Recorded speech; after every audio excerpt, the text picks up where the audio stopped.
Hi guys, Dr. Simon Hill here again. So following my last video on property, which I will share a link with somewhere on the screen, I was asked about how I saved the money or how I got the money together for my first property. And so I kind of formulated a couple of different ideas and things that I've absolutely practiced rather than just saying do this. I have absolutely done this over the years. Not necessarily perfectly, but with enough consistency that I managed to get my foot on the ladder, the buy-to-let ladder that is, and then do that repeatedly over a number of different properties over the years. So what I'm going to talk about today is three different things. So the first thing is save more. The second thing is make more. And the third thing is mindset.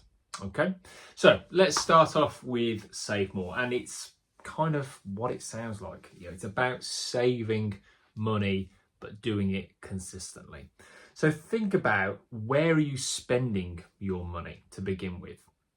Think about, is there anything that's kind of going out of your bank account that is going out regularly that perhaps you could do without? So for example, Netflix, right? Or any other subscription service. If you are using one of those services, don't get me wrong, some great stuff on there, and we all need to have some downtime. But if you are paying for one or more video subscriptions that you're perhaps not using as much as you could be, then what way round would that be? So I'm in a very fortunate position. I can absolutely afford to have all of the subscription services, but I don't.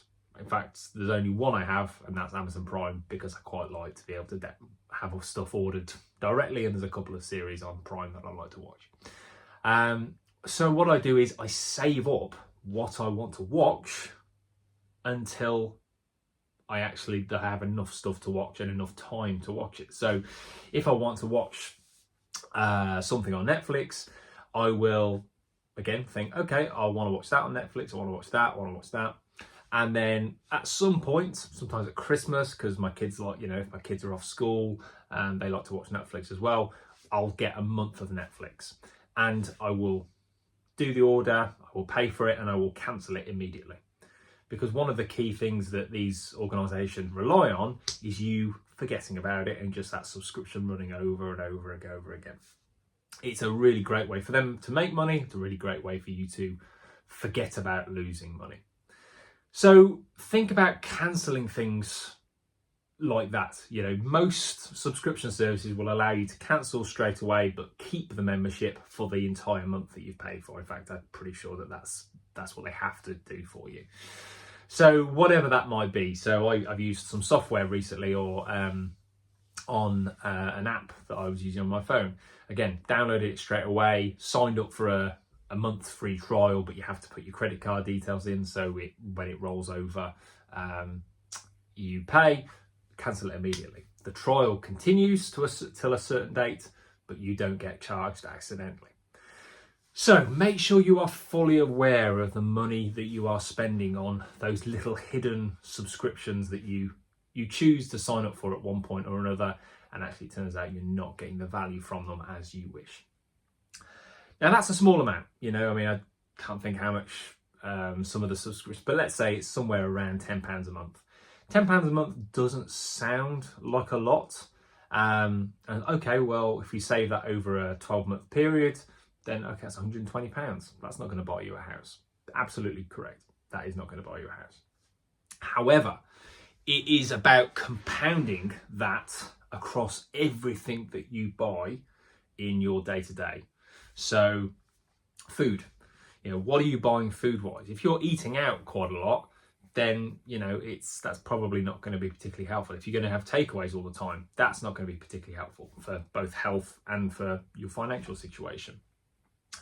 Again, I'm in a really fortunate position that I've made lots of really good, strong decisions over the years. And I have the ability to have takeaway every night if I really want to. But I can count on one hand how many times I've had a takeaway that I've actually paid for in my to delivered to my house in the last 12 months. So it's about just conscious decisions. Okay, well, I won't get a takeaway. You know, like McDonald's. If you like McDonald's, I love McDonald's. If you've ever been in one of my classes, I'm always talking about McDonald's.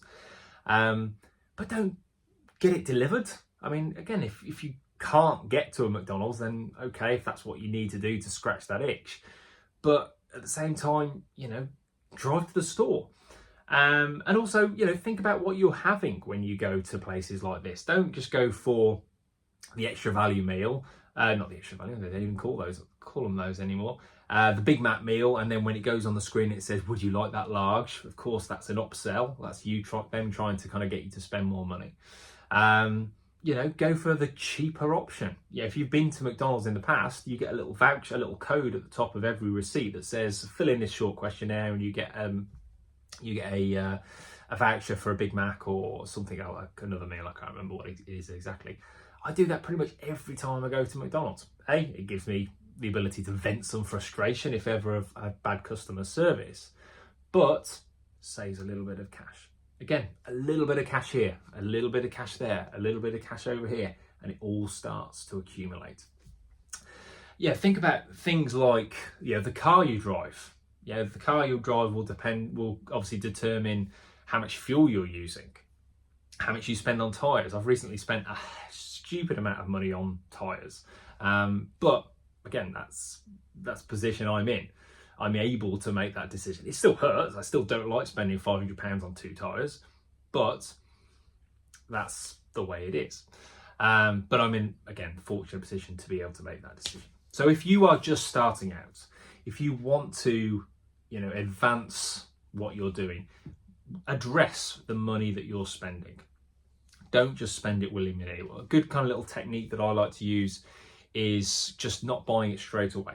Leave it for 7 days. If you still want it in 7 days, then okay, go and buy it. But don't buy things on impulse. So get some delayed gratification rather than instant gratification. We love instant gratification. I'll just go and buy that. I'll just go and buy this. You know, I know there are people in my family, there are people that live in this house that love instant gratification. Fortunately, I'm a big one for delayed gratification, and I can wait. I can, you know, do that later, and it's yielded good results. So, second thing that I wanted to talk about is making more money. Now, this is a little bit harder, certainly harder than saving money, but it's a really important one. So think about, how much time do you have in a day? How much time do you have in a week? And how much time are you using currently to generate an income? If that is, let's say, 7 hours a day, 5 days a week, okay, fine, you know, 35 hours there, that's the way it is, that's the way it is. But could you do more? You know, whether it's overtime at your job, whether it's asking for more hours, or ideally, better than that, getting paid more per hour. And again, it's easier said than done. Don't get me wrong. I'm not saying that you can just go to your manager and say, give me a pay rise, and they'll give it to you. But sometimes it's worth that conversation. Just give it a go, ask, and you know, that classic phrase, if you don't ask, you don't get, is so true. So ask for a raise, ask for more hours if that's what you want to do. Remember, it's about sacrificing now for better gains in the future. I think that's certainly what my position is in life, that okay, I'll work hard now, work in my job, working with my business, and develop, you know, new opportunities, new products, new services, and with a hope that, you know, not hope, because I don't really like that, it sounds a bit too wishy-washy, with the plan of getting better and earning more and having more flexibility when I'm older. Being able to go, I love going on cruises, so being able to go cruising with my family and enjoy life and enjoy friendships and family, etc. So ask for more money. Side hustles are a really good one, and they can be flexible. And yes, it might need you to be a little bit entrepreneurial, But guess what? We're all a little bit entrepreneurial. Some of us like a bit of risk taking, some of us don't like risk taking, but that's okay. We can change how we feel and how we appreciate different feelings and emotions in our bodies. So find a side hustle that is interesting to you. If you're a fan of football, start something around football. If you're a fan of Formula One, do that. Yeah, me, I'm interested in military, tanks and the Navy and all sorts of different things like that. So, I kind of collect, sell different things, selling things on eBay. It sounds so basic. And yes, the market has become very saturated over the last 20 years, but there is still money to be made on doing little things like that. You can buy stuff from China and sell it in the UK from a UK seller, and make some really good money. There are plenty of businesses that are doing that already. But you've got to do it. You've got to try that avenue. Now, there are lots of great YouTubers that do stuff on things like drop shipping and side hustles more. So this is really just a kind of a little introduction to give it a little think. But please do, have a little think. How could you earn more money from the time that you have? Even if it's charging your next door neighbour to mow their grass. Just give it a go. Be flexible. Be entrepreneurial. Okay, and then the third thing is mindset. Now, this kind of overarches the first two elements. So mindset is, the kind of key thing I want to get is consistency. Because you can't just one day say, I'm going to have one day of being really good and not spend any money. Because sure, you could do that. We can all do that. That's not a problem. But doing it day in and day out, that's the hard part, because you need to make it a pattern and need to make it habitual in the way that you act. In the same way that, being healthy. People kind of, say, how did I run an ultra marathon? Well, guess what? It means a lot of running, and it's doing it every single day. Maybe not every day actually, but doing some kind of exercise and having that in mind every day. So, okay, you want to run 100 kilometers in 24 hours. Okay, well, you need to build some muscle for that. You need to build endurance and stamina. You need to build mental strength as well. So it's about, for saving money and for making money, you've got to have that consistency side of things. So think about tracking what you're doing. So track how much you're able to spend, how much you're able to save. Going back to the saving money side of things, I bought a new tumble dryer recently because our one broke. And I bought it from Curry's, and I bought it with a voucher that I bought through my work benefit system. So I've got work benefit system that gives me, let's say, 6% off the price, which of something that's £250 is a nice little chunk of cash. It's not a huge amount, but it's better than nothing. I then ordered the tumble dryer through Quidco, the cashback website or cashback app, did that, and then went and picked up the item. So I still had the item. It was what I was going to buy, but I got a little bit of cash, saved a bit of cash with the voucher that I bought, and I got the Quidco extra cashback. Now that Quidco money won't come into my account for 6 months or something like that. But hey, it's thinking long term rather than short term. I want this now. It's long term. Okay, well, how can I save money on this? All right. So those are my 3 points. If you've got any questions, any thoughts, feel free to add them in the comments below. Please do like and subscribe this video, and of course share it with anybody that you feel it might be of interest to.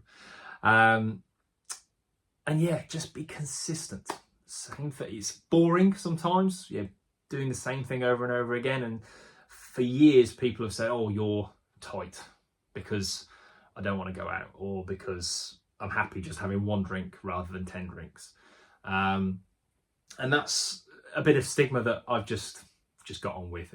It's a bit sucky at times. I've never been a big fan of being called tight, and perhaps there are things I could have done to be better at not being tight. But at the same time, I am in a much more financially free position now than I ever have been in before. And in comparison to most of my friends and family, it's, you know, I am probably at the kind of the top of that ladder. Not to boast, but again, it's a sacrifice early for long-term comfort and financial freedom. Thank you very much, Dr. Simon Hill. See you soon.